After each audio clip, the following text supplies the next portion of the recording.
Esta presentación cubre los puntos más importantes de la evaluación de disnea cardíaca. ¿Qué es la disnea? La disnea se define como la sensación subjetiva de falta de aire.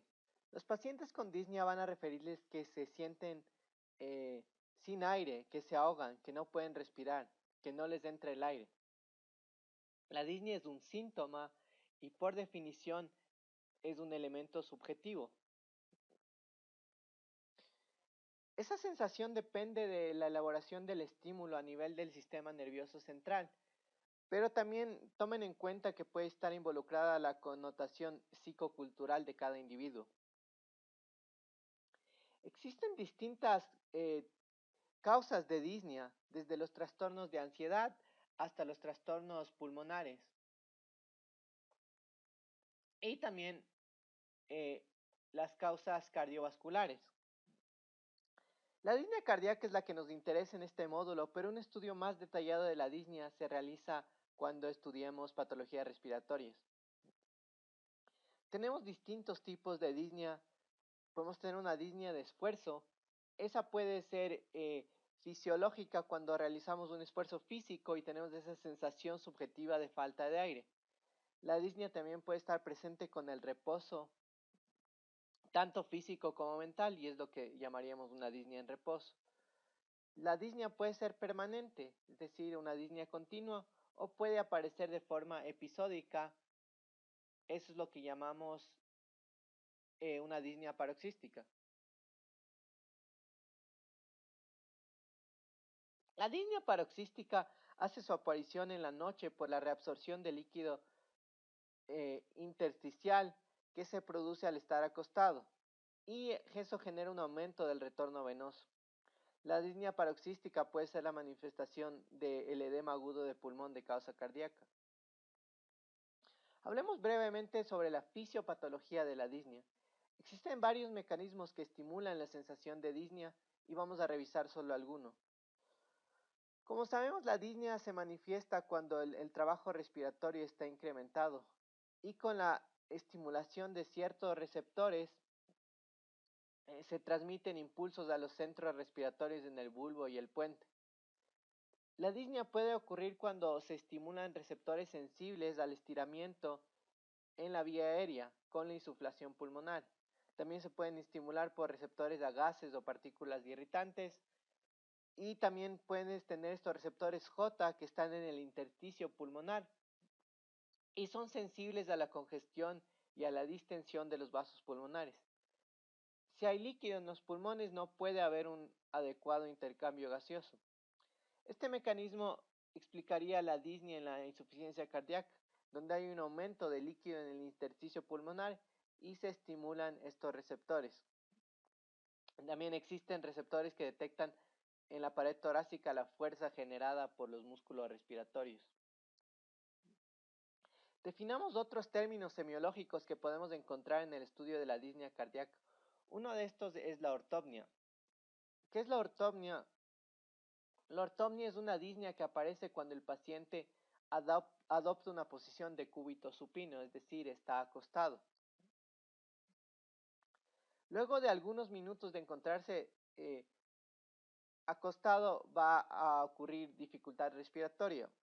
Esto obliga al paciente a permanecer sentado o aumentar el número de almohadas que necesita para poder descansar.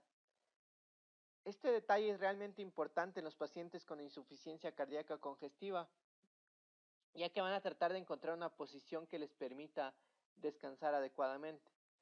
La ortopnia ocurre por el desplazamiento del pulso sanguíneo de los miembros inferiores hacia el tórax, es decir, va a haber un aumento del retorno venoso.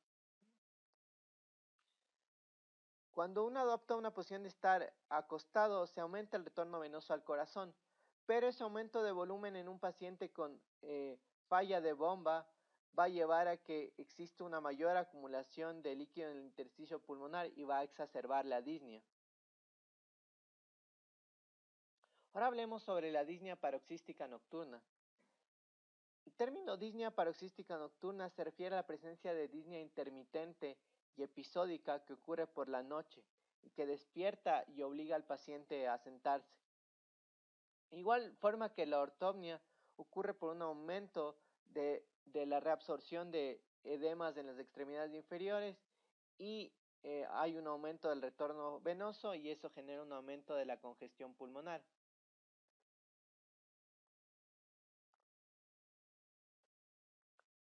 A esto también debemos añadirle que ocurre una depresión de los centros respiratorios en la noche y podrían explicar por qué hay estas disneas episódicas en la noche. ¿Por qué ocurre disnea en la falla cardíaca? Como mencionamos antes, hay un aumento de la presión capilar de forma retrógrada que ocurre por un fallo de bomba, que ocurre en la insuficiencia cardíaca. Esto genera una mayor congestión en las venas pulmonares y el resultado final es una acumulación de líquido en el espacio intersticial. Y eso era lo que habíamos definido como edema en otras presentaciones. Con el edema intersticial se van a estimular estos receptores J y van a generar la disnea. La congestión pulmonar se va a manifestar por la presencia de crepitantes al examen clínico, que son sonidos que puede escuchar en el pulmón. Y finalmente, cuando el edema intersticial se extiende hacia las vías de áreas pequeñas, puede generar una broncoconstricción refleja y eso lleva al término que llamamos asma cardíaca. ¿Qué es el asma cardíaca? Es la aparición de roncus y sibilancias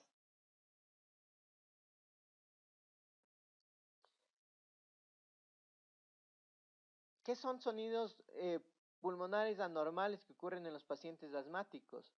Pero en este caso no es que el paciente con insuficiencia cardíaca tenga asma, pero es esta broncoconstricción refleja que ocurre por el edema intersticial.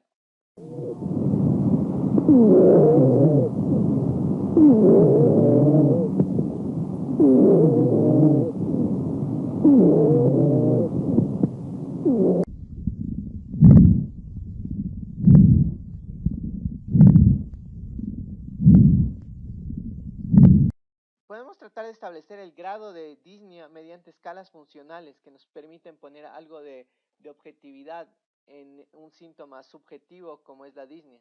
Tenemos esa escala del New York Heart Association que todavía se usa hasta hoy y tenemos desde el grado 1 hasta el grado 4. En el grado 1 la disnea ocurre cuando se realiza grandes esfuerzos, mientras que la disnea grado 4 sería disnea o dolor precordial cuando el paciente está en reposo, sería una disnea en reposo. Tenemos esta otra escala del MRC que igual tiene 4 grados y lo que trata de hacer es establecer el nivel de actividad con el que ocurre la disnea. Existe otro término que pueden escuchar que es el término disnea paroxística diurna en contraposición a disnea paroxística nocturna. Es básicamente una disnea episódica de aparición súbita. Y si pensamos en el contexto de un paciente cardiológico, esto reflejaría algún tipo de descompensación.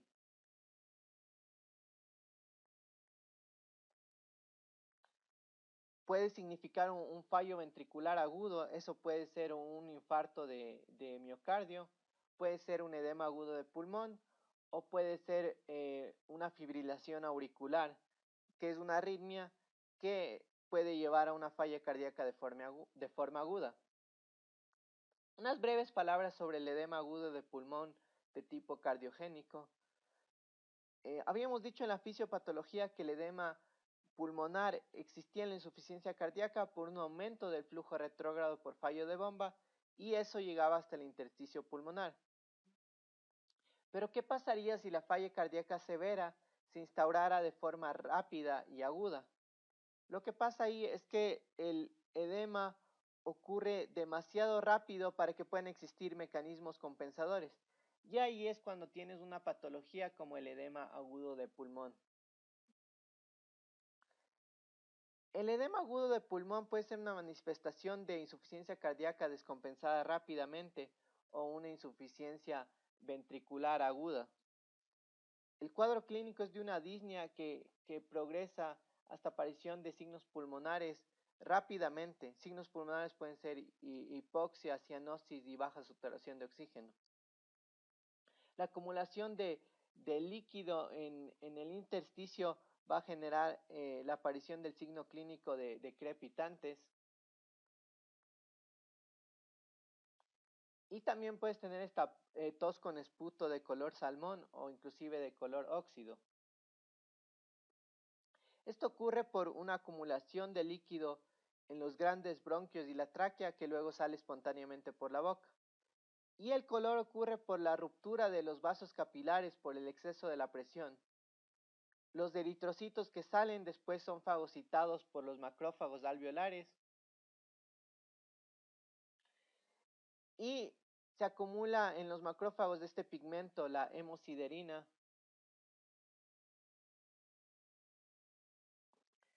que es lo que le da ese color óxido.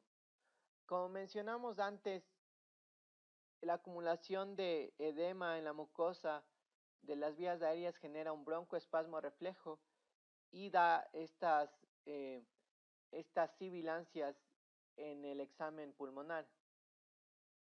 Pero este tipo de asma no es asma bronquial, sino es lo que habíamos dicho, asma cardíaca. ¿Cuál es la evolución de la disnea? Depende mucho del tipo de cardiopatía. Existen enfermedades como la estenosis mitral, donde la disnea es temprana, pero puede mantenerse estable por mucho tiempo. Y en cambio, en la valvulopatía aórtica, la disnea es más tardía, pero puede progresar y deteriorarse rápidamente una vez que se instala. En la insuficiencia cardíaca, podemos tener una disnea grado 1 que evoluciona en el periodo de varios meses a una disnea grado 4, pero tienen que tener en cuenta cómo va evolucionando la disnea en un paciente. Ahora hablemos de la anamnesis en disnea cardíaca. Si sospechamos de disnea de causa cardíaca en un paciente, debemos preguntar sobre su comienzo y su evolución, hace cuánto empezó y cómo se ha mantenido desde entonces. La frecuencia y el momento de aparición. ¿Acaso el paciente tiene episodios durante el día o tiene disnea paroxística nocturna? La intensidad, como mencionamos, se evalúa mediante distintas escalas y también debemos buscar desencadenantes o aliviantes. Eso puede ser la posición en el caso de la ortopnia o un aliviante puede ser aumentar el número de almohadas. Síntomas acompañantes. Igual que cualquier historia clínica, debemos preguntar sobre síntomas acompañantes.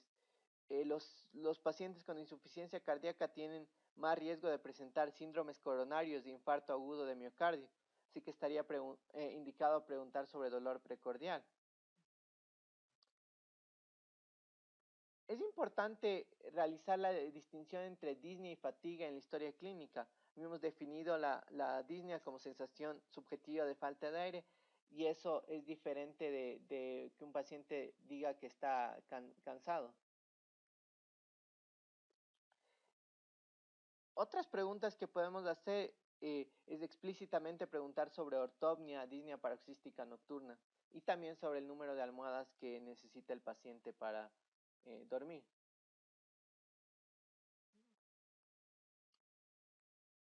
Faltó mencionar que es importante preguntar sobre el estado basal del paciente. Podemos tener un paciente que tiene una disnea grado 2 estable desde hace varios años, pero hoy viene la emergencia con una disnea grado 4, si es que se empeora su falla cardíaca. Así que averigüen cuál era el estado basal de la disnea. ¿Acaso ha empeorado su disnea o acaso ha mejorado la disnea con el tratamiento adecuado de la insuficiencia cardíaca?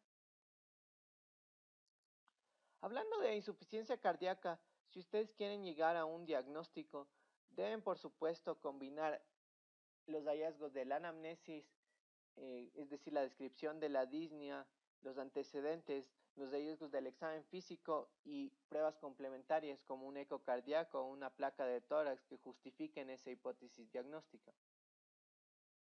Finalmente hemos hablado de disnea cardíaca en esta discusión, pero también estaría indicado hablar brevemente sobre la disnea respiratoria, ya que hay algunas diferencias que deberíamos hacer en el momento de la entrevista. El paciente con disnea respiratoria muchas veces puede permanecer horizontal, puede permanecer acostado, aún en grados avanzados. Esto es diferente del paciente cardiológico, que más bien tenía que estar sentado para tolerar y no empeorar su disnea. Patologías respiratorias. Existe también lo que llamamos la platimnea ortodesoxia, es en cambio una disnea que empeora al ponerse de pie y mejora con el decúbito supino. También tenemos la trepopnea, que es disnea cuando el paciente se pone de lado, decúbito lateral. Eso puede ser signo de un derrame pleural. Obviamente es importante que traten de distinguir entre una disnea de causa respiratoria y de una disnea de tipo cardíaco. Eso concluye nuestra discusión sobre disnea.